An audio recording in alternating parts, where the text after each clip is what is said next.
Haitians really do have the best food in the Caribbean. Listen, it's not even warm, but I will look for any excuse to hop on my little Ninja foodie grill. Here is the turkey. This turkey was marinated for 48 hours. Then I put a little bit of water in the bottom and put it in my oven.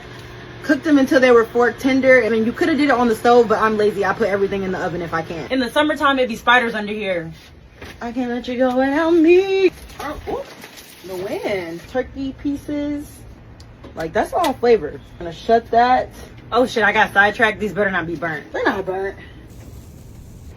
The smoke smell, crazy. They're a little melanated, but they ain't burnt. Being able to smoke, air fry, grill, dehydrate, all the things on one grill is perfect. That's good. A little salty though. These pieces look so good, but is there any meat on these? Here's everything. Oh, I'm about to smash.